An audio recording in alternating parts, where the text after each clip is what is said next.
درست ہے؟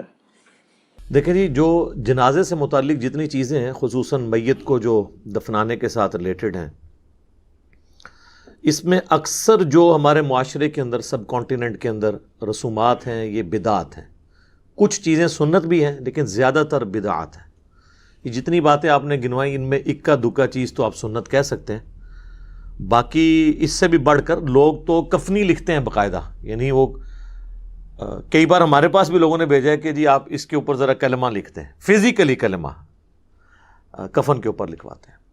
جو سمجھدار ہیں وہ کہتے ہیں نہیں جی فزیکلی نہ لکھیں، بس ہاتھ کے اشارے سے لکھتے ہیں، اور کلمہ لکھوانے کے لیے علماء کے پاس بھیجتے ہیں۔ آپ مسلمانوں کا لیول دیکھ لیں، وہ کلمہ بھی ٹائپ نہیں کر سکتے اس کے اوپر، ہینڈ رائٹنگ کے طور پر۔ اسی طریقے سے بعض لوگ حج اور عمرے کے لیے جب مکہ شریف جاتے ہیں، وہاں سے زمزم کے اندر بھگو کے لے آتے ہیں کفن کو۔ بعض لوگ مدینہ شریف کی مٹی لے آتے ہیں کہ ساتھ کفن میں رکھ دیں گے۔ عہد نامہ بعض لوگ، اب وہ عہد نامہ تو خود ہی کوئی ثابت نہیں ہے، اس کو رکھتے ہیں قبر کے اندر اور کہتے ہیں اس کی برکت سے کچھ ہو جائے گا۔ میرے بھائی، اس سے کچھ نہیں ہونا۔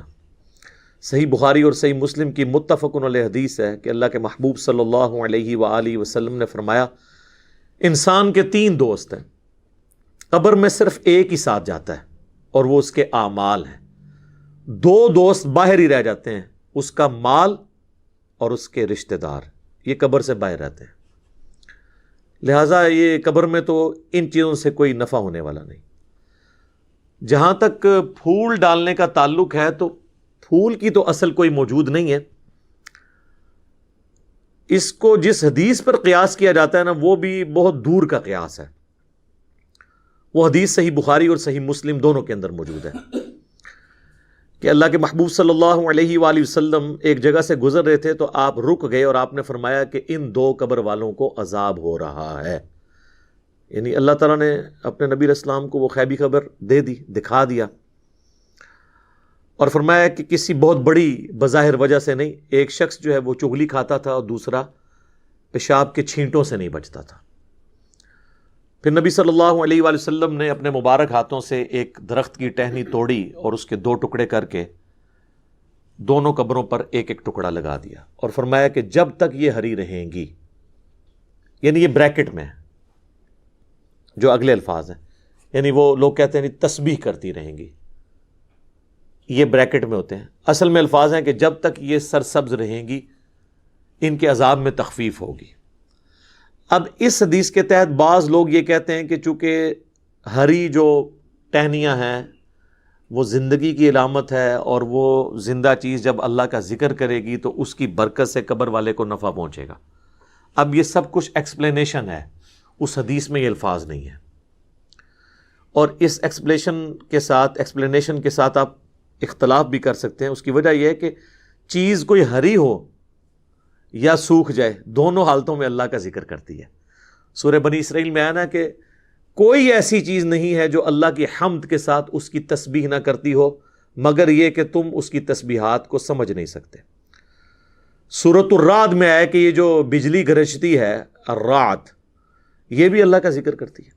صحیح بخاری کے اندر موجود ہے، حضرت عبداللہ ابن مسعود کہتے ہیں کہ بعض اوقات ہم اللہ کے محبوب صلی اللہ علیہ وآلہ وسلم کے ساتھ کھانا کھا رہے ہوتے تھے، تو وہ جو لقمہ ہم اٹھاتے تھے، ہم اس کی تسبیح کی آواز بھی سنتے تھے۔ یعنی حضور علیہ السلام کی موجودگی کی برکت سے یہ معجزہ عام لوگوں پہ بھی ظاہر ہو جاتا تھا، وہ اسے آبزرو کر لیتے تھے۔ تو کوئی خشک چیز ہو یا کوئی تر ہو، ہر چیز اللہ کا ذکر کرتی ہے۔ بعض محدثین کا یہ موقف ہے کہ یہ حضور کے ہاتھوں کی برکت ہے کہ آپ علیہ السلام نے اپنے مبارک ہاتھوں سے وہ ٹہنیاں لگائیں، اور اس کی وجہ سے ان کے عذاب میں تخفیف ہو رہی ہے۔ تو یہ بات زیادہ وزنی لگتی ہے۔ بہرحال اس سے اصل ثابت ہو گئی کہ آپ ٹہنی لگا سکتے ہیں۔ پھول ڈالنا یہ تو فضول خرچی ہے، کیونکہ وہ تو آپ نے خرید کے ڈالنے ہیں، اور پھر آپ کے وہ کام بھی نہیں آنا۔ ٹہنی تو پھر بھی جو آپ تشریح کرتے ہیں کہ جب تک ہری رہیں گی وہ تو ہری رہیں گی، پھول تو کچھ عرصے کے بعد ویسے ہی خشک ہو جانے ہیں، آپ کا مقصد پورا نہیں ہوگا، تو ٹہنی ہی لگائیں، اتنی دور کا قیاس نہ کریں۔ اور پھر پھولوں میں ایک رسپیکٹ والا معاملہ بھی آ جاتا ہے، اور اسلام میں قبروں کی یہ والی رسپیکٹ نہیں ہے کہ لوگ جو ہے وہ اس کی اس قسم کی رسپیکٹ کریں۔ ویسے تو ہر مسلمان کی قبر کی رسپیکٹ ہے۔ صحیح مسلم میں حدیث ہے کہ کوئی کسی مسلمان کی قبر پہ بیٹھے اس سے بہتر ہے کہ انگاروں پہ بیٹھ جائے. یعنی قبر کی آپ توہین نہیں کر سکتے، وہ اپنی جگہ ہے، لیکن اس طرح کی رسپیکٹ بھی نہیں کر سکتے کہ معاملات اتنے آگے چلے جائیں. اور عموماً جو قبروں کے اوپر چادریں چڑھائی جاتی ہیں یا یہ پھول ڈالے جاتے ہیں وہ اس قسم کی رسپیکٹ ہے. اور اس طرح کی رسپیکٹ تو نبی علیہ السلام نے اپنی قبر کے بارے میں فرمایا. مسند احمد میں حدیث ہے، اللہم لا تجعل قبری وثنا یعبد، اللہ میری قبر کو ایسا بت نہ بننے دینا کہ لوگ اس کی پرستش شروع کر دیں. بخاری مسلم دونوں میں حدیث ہے. اما عائشہ کہتی ہیں کہ نبی علیہ السلام کی بیماری کے دن چل رہے تھے، آخری وقت آپ کا قریب تھا، اور آپ بار بار اپنے چہرے مبارک سے چادر ہٹاتے تھے تکلیف کی وجہ سے، اور کہتے تھے لعن اللہ الیہود والنصارى اتخذوا قبور انبیائہم مساجدا، اللہ کی لعنت ہو یہود و نصارہ پر، انہوں نے اپنے نبیوں کی قبروں کو سجدہ گاہ بنا لیا تھا. اور اما عائشہ کہتی ہیں حضور یہ اس لیے بات کر رہے تھے کہ آپ ہمیں ڈرا رہے تھے کہ آپ کی قبر کے ساتھ یہ کچھ نہ کیا جائے. اور آگے اما عائشہ کے الفاظ ہیں بخاری مسلم میں کہ اگر ہمیں یہ خطرہ نہ ہوتا کہ لوگ رسول اللہ کی قبر پہ سجدے شروع کر دیں گے تو ہم بھی زائرین کی زیارت کے لیے اس قبر مبارک کو اوپن چھوڑ دیتے، لیکن ہم ڈر رہے تھے. تو اس طرح کی رسپیکٹ نہ ہو کہ جس میں معاملات بہت آگے چلے جائیں. باقی یہ درست ہے کہ آپ ٹہنی لگا سکتے ہیں اور یہ سنت مبارکہ ہے، اور حضور کی میں تو سمجھتا ہوں ہاتھوں کی برکت ہے. اس کو سپورٹی وہ حدیث بھی ہے بخاری اور مسلم دونوں میں. ایک حبشی عورت تھی جو مسجد نبوی کی صفائی کرتی تھی، اچانک فوت ہو گئی. صحابہ کرام نے رات کے وقت جنازہ پڑھ کے اسے دفنا دیا. نبی علیہ السلام نے کچھ دنوں کے بعد پوچھا کہ وہ عورت کدھر ہے، تو بتایا گیا یا رسول اللہ وہ تو فوت ہو گئی تھی. آپ نے فرمایا تم نے مجھے کیوں نہیں بتایا، میں بھی اس کا جنازہ پڑھتا.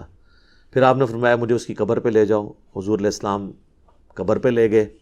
حضور علیہ السلام کو صحابہ تو سمجھ رہے تھے کہ یہ تو عام سی عورت ہے، اس کی کیا امپورٹنس ہوگی، لیکن حضور علیہ السلام کے لیے تو جو دین کی خدمت کرنے والے لوگ ہیں ان کی امپورٹنس زیادہ ہے، چاہے وہ کچھ بھی ہوں دنیاوی سٹیٹس کے اعتبار سے.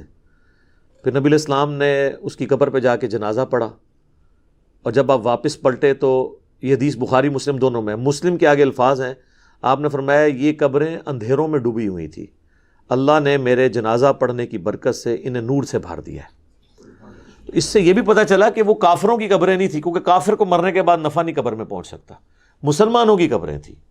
اب میں صحابہ نہیں کہتا، آپ لوگ گستاخی کا فتویٰ لگا دیں گے. اس زمانے کے جو بریلوی دیوبندی اہل حدیث ہوتے تھے ان کی قبریں تھیں. اب یہی مجھے کہنا پڑے گا مجبوراً، ٹھیک ہے، حضور کے زمانے کے. تو آپ علیہ السلام کی دعا کی برکت سے یہ معاملہ اس طرح کا ہو گیا. تو یہ ٹھیک ہے، آپ قبر پہ جا کے بھی جنازہ پڑھیں. اور دیکھیں آٹومیٹکلی اللہ تعالیٰ نے میت کو نفع پہنچانے کے لیے یہ پھولوں والا کام کرنے کی ضرورت نہیں، کئی اور طریقے رکھ دیے ہیں. صحیح بخاری اور مسلم دونوں میں حدیث موجود ہے کہ ایک مسلمان کے دوسرے مسلمان پہ 5 حق ہیں، 5 حقوق ہیں. ان میں سے ایک یہ ہے کہ جب وہ مر جائے تو اس کا جنازہ پڑھے. تو جنازہ پڑھے گا تو اس کے لیے دعا کرے گا اس میں، تو وہ نفع اسے پہنچے گا. تو پھول ڈال کے ضرور نفع پہنچانا ہے. پھر سنن ابی داؤد میں حدیث ہے جب اپنے بھائی کو دفنا چکو تو اس کی قبر پر کھڑے ہو کر دعا کرو، قبر کے اندر جو سوالات ہیں ان کے جوابات میں استقامت کے لیے، یہ بھی اس کے لیے نفع ہے.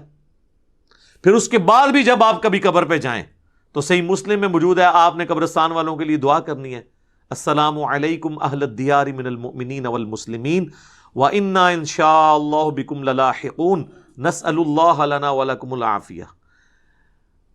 اے جو مسلمان مومنین اور مسلمین یہاں پہ جتنے بھی لوگ دفن ہو تم پر سلامتی ہو، ہم بھی اللہ نے چاہا تو عنقریب تمہارے پاس آنے والے ہیں مر کے. ہم اللہ کے حضور تمہارے لیے اور اپنے لیے عافیت کا سوال کرتے ہیں. تو یہ دعا کا بھی نفع ہے، وہ آپ نے قبرستان جب بھی جانا ہے دعا کرنی ہے تو وہ بھی نفع اس کو پہنچ رہا ہے. اس کے علاوہ کچھ رسومات ہیں وہ بھی صحیح ہے، جس طرح صحیح مسلم میں حدیث ہے کہ حضرت عمر بن عاص کی جب موت کا وقت قریب آیا تو بڑی لمبی وہ حدیث ہے، اور یوٹیوب پہ میرا کلپ بھی ہے عمر بن عاص کی موت، تو اس میں وہ کافی دردناک حدیث ہے. اس کے اینڈ پہ الفاظ ہیں جب میں مر جاؤں تو میری میت کے ساتھ کوئی نوحہ کرنے والی عورت نہیں لے کے جانی، ساتھ نہ کوئی آگ لے کے جانی ہے، اور جب مجھے دفنا چکو تو میری قبر پر پانی چھڑک دینا. تو اس سے پتہ چلا کہ قبر پہ پانی چھڑکنا سنت ہے. اور میری قبر پہ اتنی دیر بیٹھے رہنا، یعنی اس کے اوپر نہیں، یعنی مراد اس کے سائیڈ پہ. جتنی دیر اونٹ کو نہر کر کے، اونٹ کو نہر کرنے کے بعد اس کا گوشت تقسیم کیا جاتا ہے، یعنی آلموسٹ 2.5-3 گھنٹے، تاکہ میں اپنے قبر کے ساتھ مانوس ہو جاؤں اور سوالات کے جوابات میں مجھے استقامت نصیب ہو۔ تو قبر پہ بیٹھنا اتنی دیر، تو یہ سنت ہے، یعنی ظاہر ہے سنت اس اعتبار سے ایک صحابی تعلیم کر رہے ہیں۔ تو پانی کا چھڑکاؤ کرنا بھی سنت ہو گیا، جنازے کی دعا بھی سنت ہو گئی، قبرستان کی دعا بھی سنت ہو گئی۔ اور سورۃ الحشر میں تو اللہ تعالیٰ نے کیٹاگوریکلی فرمایا ربنا اغفر لنا ولاخواننا الذین سبقونا بالایمان، اہل ایمان کی نشانی ہے کہ وہ اپنے سے اگلے جو لوگ گزر چکے، مر چکے، ان کے لیے دعا کرتے ہیں۔ تو وہ تو ہم عام دعاؤں میں بھی ہمارا حصہ ان تک پہنچتا رہتا ہے، وہ ہم نے دعا کرنی ہے ہر صورت میں۔ باقی اللہ کی مرضی ہے، وہ دعا کو قبول کرے۔ صحیح مسلم میں حدیث ہے کہ جس مسلمان کے جنازے میں 40 ایسے مسلمان شریک ہو جائیں جو شرک نہ کرتے ہوں، تو اللہ تعالیٰ ان کی شفاعت اس مردے کے حق میں قبول کر لے گا۔ اب یہ اللہ کی مرضی ہے، قبول کرے یا نہ کرے۔ بخاری مسلم دونوں میں حدیث ہے کہ عبداللہ ابن ابی جب مرا ہے، حضور علیہ السلام نے اپنا کرتا مبارک کفن کے طور پہ اسے دیا، چونکہ اس کا بیٹا صحابی تھا، نبی علیہ السلام کی اخلاقیات تھے۔ اپنے مبارک ہاتھوں سے اسے قبر میں اتارا، جنازہ پڑھایا، اپنا تھوک مبارک اس کے منہ میں ٹپکایا، لیکن اینڈ رزلٹ یہ ہوا کہ سورہ توبہ میں آیات نازل ہوئیں کہ آپ 70 دفعہ بھی ان کے لیے مغفرت کی دعا کریں، ہم قبول نہیں کریں گے، اور آئندہ نہ تو آپ نے ان کا جنازہ پڑھنا ہے اور نہ کسی کی اس طرح کے بندے کی قبر پہ آپ نے کھڑے ہونا ہے۔ تو وہ اللہ کی مرضی، کسی کو نفع پہنچائے یا نہ پہنچائے، اس طرح دھواں زبردستی کے ساتھ نہیں کر سکتے۔ بخاری مسلم دونوں میں حدیث ہے، نبی علیہ السلام کا ایک غلام تھا مدعم، جو آپ علیہ السلام کہ اونٹ کا کجاوا کسا کرتا تھا، سفر و حضر میں آپ کو وضو کرواتا تھا، آپ کے ساتھ ایک اٹیچ تھا۔ جب مر گیا خیبر کے موقع پر ایک نامعلوم تیر اسے لگا، کوئی دشمنوں کی طرف سے تیر آیا تو لگ گیا، وہ شہید ہو گیا۔ تو صحابہ نے کہا کہ ہم تو اس کو جنت کی بشارت دیتے ہیں، کتنا خوش نصیب ہے یہ۔ تو نبی علیہ السلام فرمایا تم اس کی جنت کی بات کر رہے ہو، اور مجھے اللہ نے دکھایا کہ اس نے مال غنیمت سے صرف ایک چادر چوری کی تھی جو آگ کی اس کے اوپر ڈال دی گئی ہے۔ اب دیکھیں، یعنی اس سے آپ کو پتہ چل گیا صحابہ کرام کو وہ چادر نظر نہیں آئی، تو آپ کے بابوں کو کسی کی آخرت کیسے پتہ چل سکتی ہے؟ کشف القبور اور وہ پتہ نہیں کیا کیا کلیم کرتے ہیں۔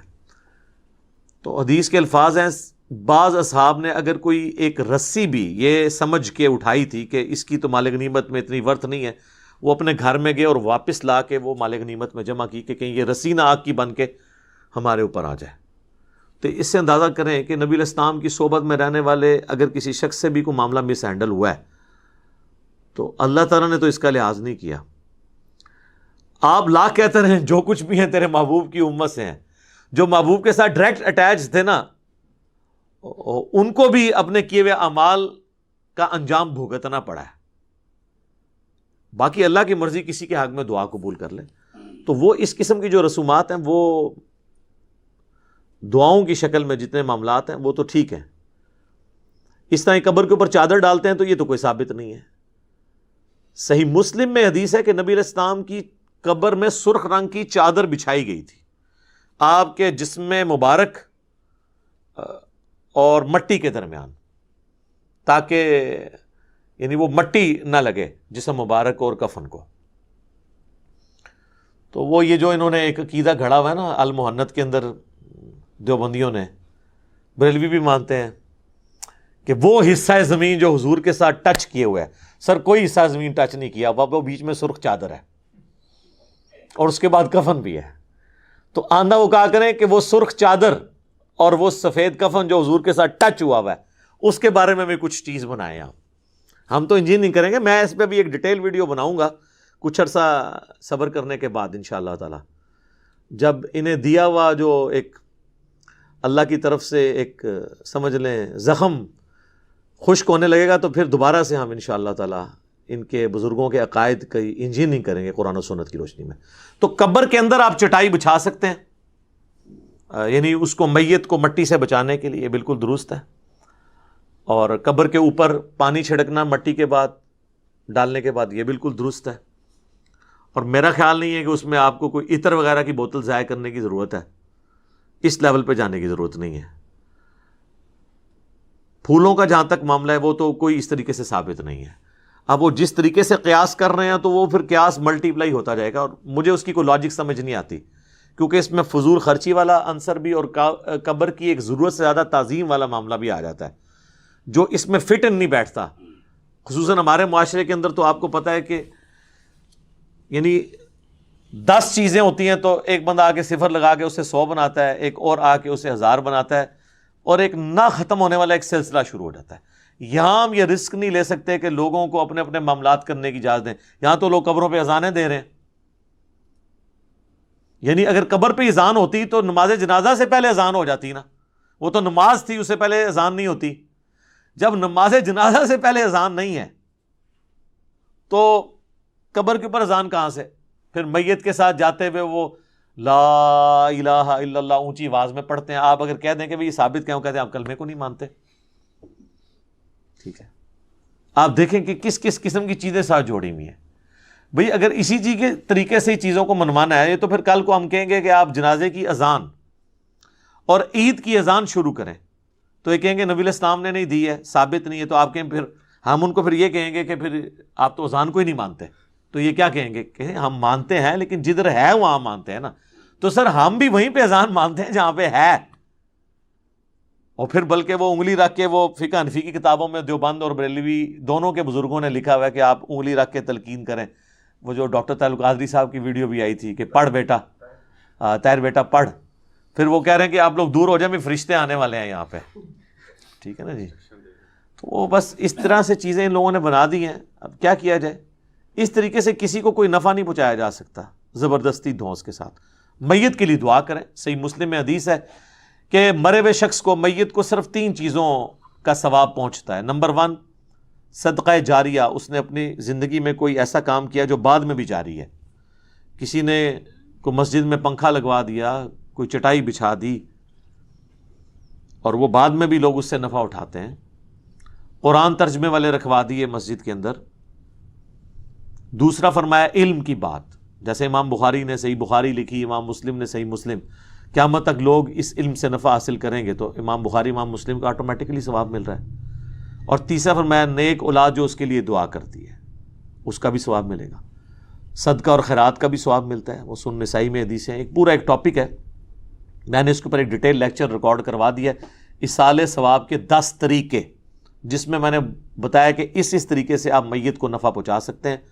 اس میں میرے بھائی یہ پھولوں والا معاملہ کہیں پہ نہیں آتا۔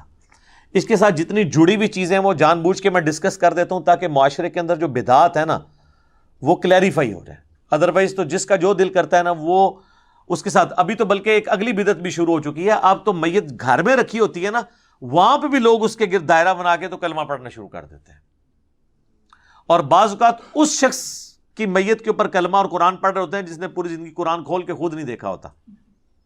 تو اللہ تعالیٰ کو آپ کے اس قرآن پڑھنے سے کیا انٹرسٹ ہوگا جس شخص نے اپنی زندگی میں قرآن کو سیریس نہیں لیا؟ باقی دعا کریں، اللہ سے امید رکھیں، حسن ظن رکھیں کہ اللہ تعالیٰ اس کے لیے کوئی عافیت والا معاملہ فرمائے گا، لیکن ہمارا کام ہے ان چیزوں کو ہائی لائٹ کریں تاکہ اگر کسی کی اصلاح کا کوئی پہلو نکلتا ہو تو نکلے، باقی دھونس زبردستی کے ساتھ تو ہم چیزوں کو بنوا نہیں سکتے۔